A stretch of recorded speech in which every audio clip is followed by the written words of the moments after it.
بسم اللہ الرحمن الرحیم۔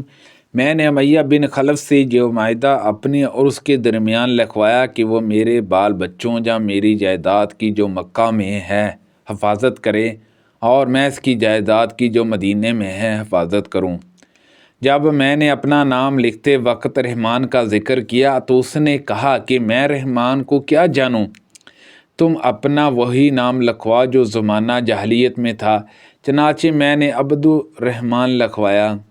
بدر کے لڑائی کے موقع پر میں ایک پہاڑی کی طرف گیا تاکہ لوگوں سے آنکھ بچا کر اس کی حفاظت کر سکوں، لیکن حضرت بلال رضی اللہ عنہ نے دیکھ لیا اور فوراً ہی انصار کی ایک مجلس میں آئے۔ انہوں نے مجلس والوں سے کہا کہ جی دیکھو، امیہ بن خلف کافر دشمن اسلام ادھر موجود ہے، اگر امیہ کافر بچ نکلا تو میری ناکامی ہوگی۔ چنانچہ اس کے ساتھ انصار کی ایک جماعت ہمارے پیچھے ہو لی۔ جب مجھے خوف ہوا کہ اب یہ لوگ ہمیں آ لیں گے تو میں نے اس کے ایک لڑکے کو آگے کر دیا تاکہ اس کے ساتھ آنے والی جماعت مشغول رہے،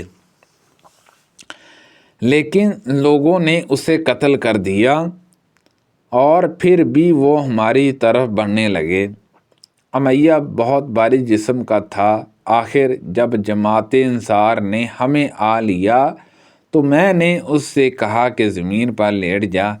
جب وہ زمین پر لیٹ گیا تو میں نے اپنا جسم اس کے اوپر ڈال دیا تاکہ لوگوں کو روک سکوں، لیکن لوگوں نے میرے جسم کے نیچے سے اس کے جسم پر تلواروں کی ضربات لگائیں اور اسے قتل کر کے ہی چھوڑا۔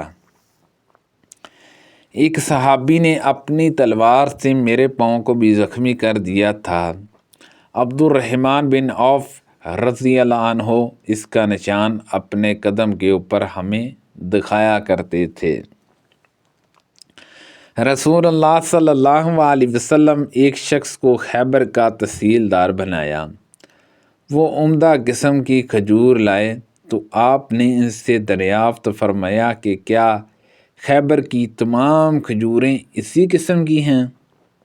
انہوں نے کہا کہ ہم اس طرح کی ایک سا کھجور اس سے گٹیا قسم کی 2 سا کھجور کے بدلے میں اور 2 سا 3 سا کے بدلے میں خریدتے ہیں۔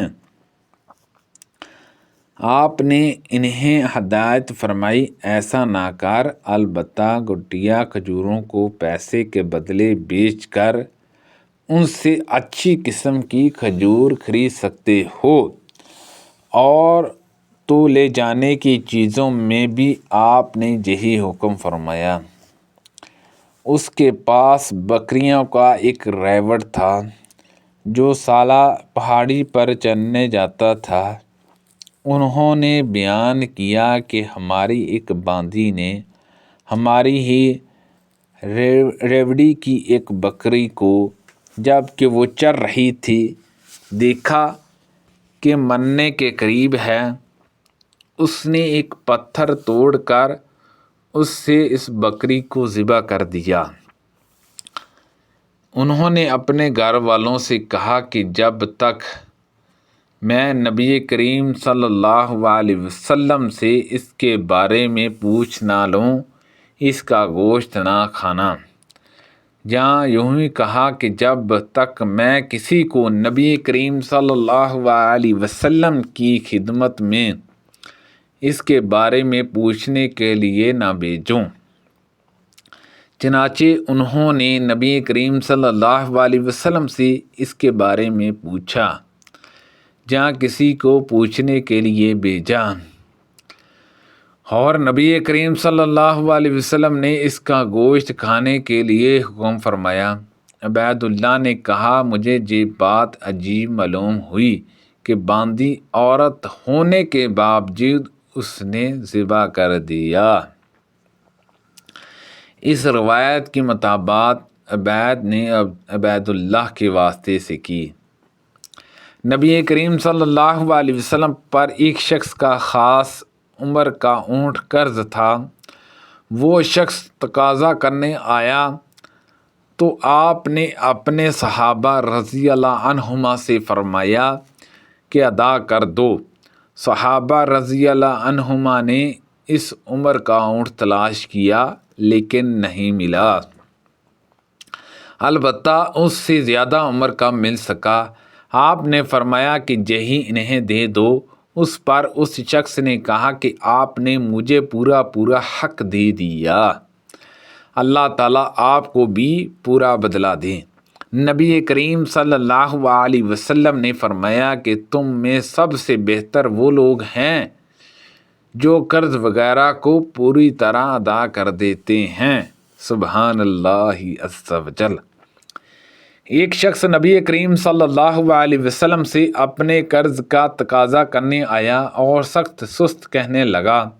صحابہ اکرام رضوان اللہ اجمعین غصہ ہو کر اس کی طرف بڑھنے لگے، لیکن آپ صلی اللہ علیہ وسلم نے فرمایا کہ اسے چھوڑ دو، کیونکہ جس کا کسی پر حق ہو تو وہ کہنے سننے کا بھی حق رکھتا ہے۔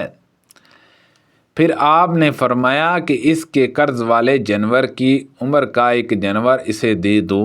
صحابہ رضوان اللہ اجمعین نے عرض کیا، یا رسول اللہ صلی اللہ علیہ وسلم، اس سے زیادہ عمر کا جانور تو موجود ہے لیکن اس عمر کا نہیں۔ آپ صلی اللہ علیہ وسلم نے فرمایا کہ اسے وہی دے دو، کیونکہ سب سے اچھا آدمی وہی ہے جو دوسروں کا حق پوری طرح ادا کرے۔ سبحان اللہ عز و جل۔ نبی کریم صلی اللہ علیہ وسلم کی خدمت میں غزوہ حنین کے بعد جب قبیلہ حزین کا وفد مسلمان ہو کر حاضر ہوا تو انہوں نے درخواست کی کہ ان کے مال و دولت اور ان کے قیدی انہیں واپس کر دیے جائیں۔ اس پر نبی کریم صلی اللہ علیہ وسلم نے فرمایا کہ سب سے زیادہ سچی بات مجھے سب سے زیادہ پیاری ہے۔ سبحان اللہ عز و جل۔ تمہیں اپنے دو مطالبات میں صرف کسی ایک کو اختیار کرنا ہوگا، یا قیدی واپس لے لو یا مال لے لو۔ میں اس پر غور کرنے کی وفد کو مہلت بھی دیتا ہوں۔ چنانچہ رسول کریم صلی اللہ علیہ وسلم نے طائف سے واپسی کے بعد ان کا جعرانہ میں تقریباً 10 رات تک انتظار کیا۔ پھر جب وہ قبیلہ حزان کے وکیلوں پر یہ بات واضح ہو گئی کہ آپ ان کے مطالبات کا صرف ایک ہی حصہ تسلیم کر سکتے ہیں، تو انہوں نے کہا کہ ہم صرف اپنے ان لوگوں کو واپس لینا چاہتے ہیں جو آپ کی قید میں ہے۔ اس کے بعد رسول کریم صلی اللہ علیہ وسلم نے مسلمانوں کو خطاب فرمایا، پہلے اللہ تعالیٰ کی اس کے شان کے مطابق حمد و ثنا بیان کی، پھر فرمایا اما بعد، یہ تمہارے بھائی توبہ کر کے مسلمان ہو کر تمہارے پاس آئے ہیں، اس لیے میں نے مناسب جانا کہ ان کے قیدیوں کو واپس کر دوں۔ اب جو شخص اپنی خوشی سے ایسا کرنا چاہے تو اسے کر گزرے، اور جو شخص یہ چاہتا ہو کہ اس کا حصہ باقی رہے اور ہم اس کے اس حصے کو قیمت کی شکل میں اس وقت واپس کر دیں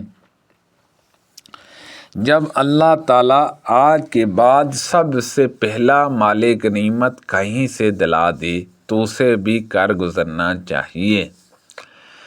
یہ سن کر سب لوگ بول پڑے کہ ہم باخوشی رسول کریم صلی اللہ علیہ وسلم کی خاطر ان کے قیدیوں کو چھوڑنے کے لیے تیار ہیں، لیکن رسول اللہ صلی اللہ علیہ وسلم نے فرمایا کہ اس طرح ہم اس کی تمیز نہیں کر سکتے کہ تم میں سے کس نے اجازت دی ہے اور کس نے نہیں دی،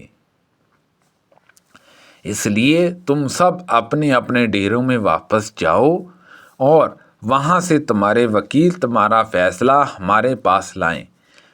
چنانچہ سب لوگ واپس چلے گئے اور ان کے سرداروں نے جو ان کے نمائندے تھے اس صورتحال پر بات کی۔ پھر وہ رسول کریم صلی اللہ علیہ وسلم کی خدمت میں حاضر ہوئے اور آپ کو بتایا کہ سب نے باخوشی دل سے اجازت دے دی ہے۔ سبحان اللہ عز و جل۔ اللہ پاک سے دعا ہے کہ اللہ پاک ان حدیثوں پر عمل کرنے کی توفیق عطا فرمائے۔ اللہ پاک ہم سب کو صحت و تندرستی عطا فرمائے۔ اللہ پاک ہم سب کو رمضان مبارک کے روزے رکھنے اور اس کا عزت و احترام کرنے کی توفیق عطا فرمائے۔ آمین بجاہ النبی الامین صلی اللہ علیہ وسلم۔